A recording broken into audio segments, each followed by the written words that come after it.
నమస్తే, welcome to off the record. నేను Rajeshwari. Janasena MLC mega brother నాగబాబుకు ఈ ఏడాది ఉగాది నాటికే మంత్రి పదవి లభిస్తుందని అంతటా ప్రచారం జరిగింది. దాదాపు 4-5 నెలల క్రితమే దీనికి సంబంధించి ముఖ్యమంత్రి చంద్రబాబు నాయుడు స్వయంగా ప్రకటించారు కూడా. అప్పటికి నాగబాబు ఎమ్మెల్సీ కూడా కాదు. ఇటీవలే ఆయనకు ఆ పదవి లభించింది. దీంతో ఉగాదికి కేబినెట్ విస్తరణ ఉంటుంది, దాంట్లో భాగంగా నాగబాబు మంత్రి పదవి తీసుకుంటారు అంటూ పెద్ద ఎత్తున ప్రచారం సాగింది. అయితే ఇప్పుడు అనుకోని పరిస్థితుల కారణంగా ఆ ప్రక్రియకు చిన్న బ్రేక్ పడినట్టుగా తెలుస్తోంది.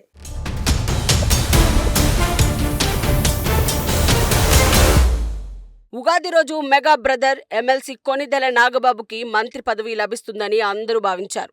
జనసేన జన సైనికులు సంబరాలకు కూడా రెడీ అయ్యారు. అయితే ముఖ్యమంత్రి చంద్రబాబు నాయుడు ప్రతిష్టాత్మకంగా ప్రకటించిన P4 కార్యక్రమం ఉగాది రోజునే ప్రారంభమైంది. దానికోసం ఏపీ ప్రభుత్వం కని విని ఎరుగని స్థాయిలో ఏర్పాట్లు చేసింది. పేదరిక నిర్మూలన అనే కాన్సెప్ట్ తో పబ్లిక్ ప్రైవేట్ దాతల భాగస్వామ్యంతో జీరో పావర్టీ కార్యక్రమం ఉగాది రోజున నిర్వహించారు. దానికి వీలైనంత ప్రచారం కల్పించడానికి రాష్ట్ర ప్రభుత్వం అన్ని ప్రయత్నాలు చేసింది.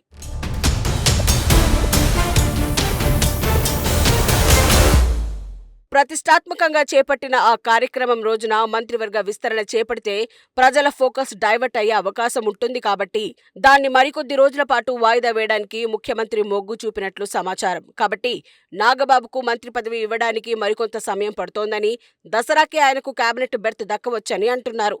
ప్రస్తుతం ఏపీ మంత్రివర్గంలో మరొక మినిస్టర్ని తీసుకోవడానికి చోటుంది. ఆ ఒక్క ప్లేస్ ని జనసేనకి కేటాయిస్తారని ఇప్పటికే క్లారిటీ వచ్చేసింది. నాగబాబును మంత్రిగా తీసుకుని కేబినెట్ ని పూర్తి స్థాయిలో భర్తీ చేస్తారని చెప్తున్నారు.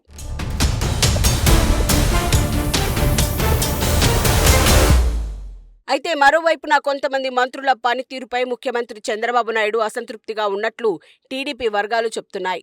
మంత్రుల పనితీరుపై ప్రోగ్రెస్ రిపోర్ట్లో లాస్ రావడంతో పాటు చంద్రబాబుతో ఇప్పటికే చివాట్లు తిన్న మంత్రులు ఉన్నారు. తన వేగాన్ని అందుకోలేకపోతున్నారంటూ అలాంటి వారిపై సీఎం స్వయంగా అసంతృప్తి వెలగక్కిన సందర్భాలున్నాయి. అలాంటి ఒకరిద్దరు మంత్రులను తొలగించి కొత్త వాళ్ళను తీసుకోవడమో లేక వాళ్ళ శాఖలను మార్చడమో వంటి కార్యక్రమం కూడా జరగడానికి ఛాన్స్ లేకపోలేదు అనేది ప్రస్తుతం టీడీపీలో జరుగుతున్న చర్చ.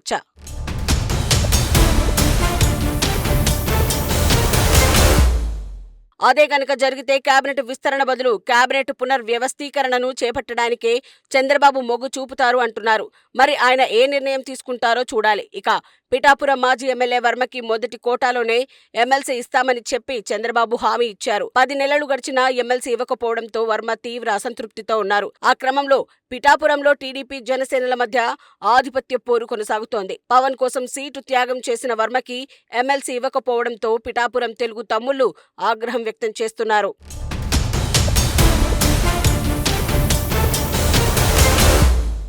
వర్మకి ఎమ్మెల్సీ ఇవ్వకుండా పవన్ కళ్యాణ్ సోదరుడు నాగబాబుకి ఎమ్మెల్సీ ఇవ్వడం టీడీపీ శ్రేణులకు మింగుడు పట్టం లేదు. ఆ క్రమంలో నాగబాబుకి మంత్రి పదవి కూడా ఇస్తే ఇబ్బందులు తప్పవని టీడీపీ అధిష్టానం భావిస్తోందట.